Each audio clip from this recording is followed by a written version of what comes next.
नमस्कार दोस्तों, अगर आप चार धाम यात्रा पर जाने का प्लान बना रहे हैं और आप इस चीज़ को लेकर कंफ्यूज्ड हैं कि आप साथ क्या क्या लेकर जाएं, तो आप बिल्कुल सही वीडियो देख रहे हैं।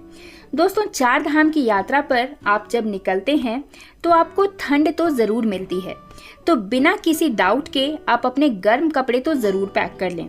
जब आप प्लेन एरियाज में होंगे जैसे कि हरिद्वार या फिर ऋषिकेश, तब तो आपको ठंड नहीं लगेगी, लेकिन चारों धाम दर्शन के समय आपको ठंड जरूर देखने को मिलेगी। मौसम का तो कोई भरोसा नहीं होता, बारिश वगैरह कभी भी अचानक हो जाने की वजह से ठंड और ज़्यादा बढ़ जाती है। दोस्तों, गर्म कपड़ों में भी आपके पास एक जैकेट होनी चाहिए। कोशिश करें कि ये वाटरप्रूफ हो, भले ही आप मई में ट्रैवल करें या जून में, ये चीज़ें आपके पास होनी ही चाहिए।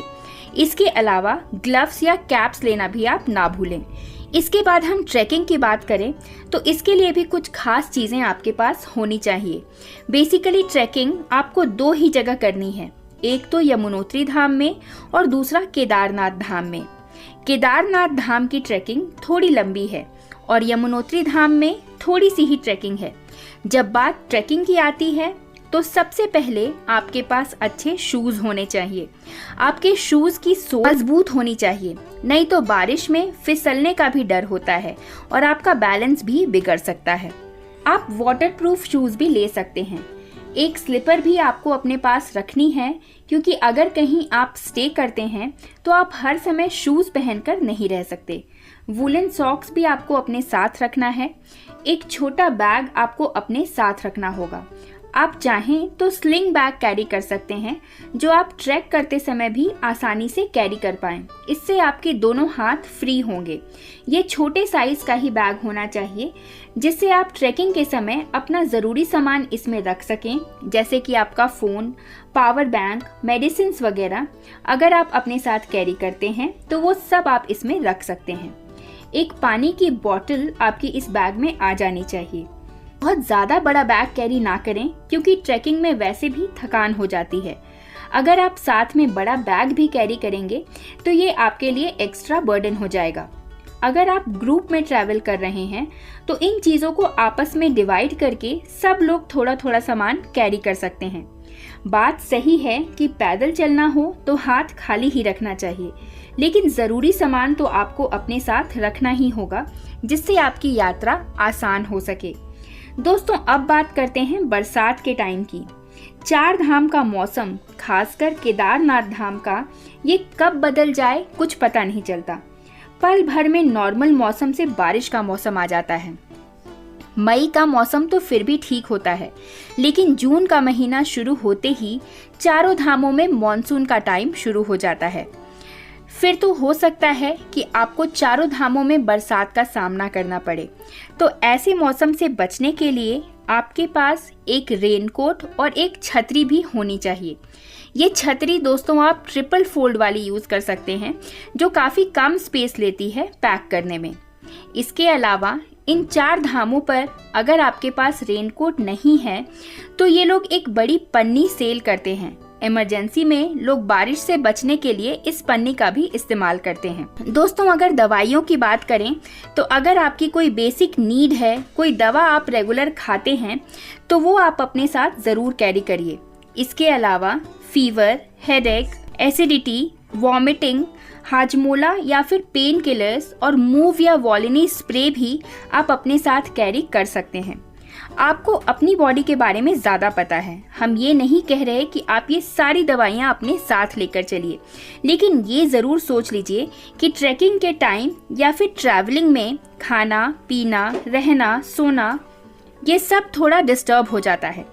थोड़ा डिस्कम्फर्ट तो होता ही है। ऐसे सिचुएशन में आपको जिस भी दवाई की ज़रूरत पड़ सकती है वो अपने साथ ज़रूर रखिए, क्योंकि चार धाम यात्रा के दौरान अगर आपको अचानक किसी मेडिसिन की ज़रूरत पड़ गई तो वो आपको तुरंत मिल पाए, ऐसा ज़रूरी नहीं है। इसके अलावा कुछ और ज़रूरी सामान हैं जो आप अपनी यात्रा को आसान बनाने के लिए कैरी कर सकते हैं।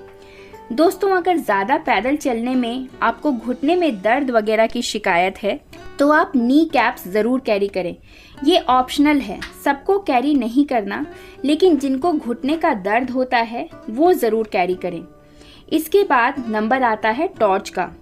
एक टॉर्च आपको अपने साथ रखना है ताकि अंधेरा होने पर आपको परेशानी ना हो। हालांकि आजकल सबके पास मोबाइल में भी टॉर्च होता है, लेकिन दोस्तों मोबाइल की बैटरी पर आप ब्लाइंडली ट्रस्ट नहीं कर सकते। कई जगहों पर नेटवर्क भी नहीं आता और ऐसी सिचुएशन में मोबाइल की बैटरी भी जल्दी खत्म हो जाती है। एक ऐसी बॉटल भी आपको कैरी करनी है जो आपके पानी को ठंडा या गर्म देर तक रख सके। ऐसी जगहों पर कई तरह का पानी पीने को मिलता है और इससे भी लोगों की तबीयत थोड़ी बिगड़ जाती है। हालांकि गर्म पानी तो करीब करीब आपको ज़्यादातर जगहों पे पीने के लिए मिल जाएगा, लेकिन आपके पास एक ऐसी बॉटल होगी तो आपको हेल्प मिलेगी। अगर कैरी कर सकते हैं तो वाटर हीटिंग रॉड भी कैरी आप कर लीजिए, जिससे इमरजेंसी में आप स्वयं भी पानी गर्म कर सकते हैं।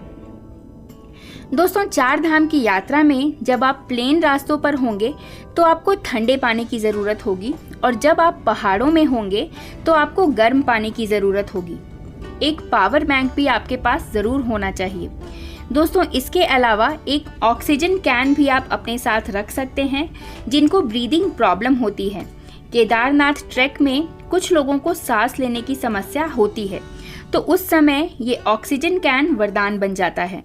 कुछ लोग कपूर भी कैरी करते हैं, उससे भी ब्रीदिंग प्रॉब्लम्स में आराम मिलता है। साथ में कुछ ड्राई फ्रूट्स और चॉकलेट्स भी कैरी कर सकते हैं। कुछ इलेक्ट्रल्स के पैकेट्स भी आप अपने साथ रख सकते हैं, ये भी आपको इंस्टेंट एनर्जी देता है। दोस्तों ये छोटी छोटी चीज़ें हैं जिनका वेट भी बहुत ज़्यादा नहीं है और ये आपकी यात्रा को आसान बनाने में आपकी हेल्प करेंगे। तो अगर ये सब चीज़ें आप अपनी 4 धाम यात्रा में अपने साथ कैरी करते हैं तो आपको कोई पछतावा नहीं होगा और आपकी यात्रा सुगम और आसान हो जाएगी। तो दोस्तों आशा करती हूँ ये वीडियो आप सबको पसंद आई है। अगर ये वीडियो आपको अच्छी लगी है तो इसे एक लाइक ज़रूर करें, कमेंट में हर हर महादेव लिखें और ऐसे ही अन्य वीडियोज़ के लिए हमारे चैनल पे बने रहें। धन्यवाद।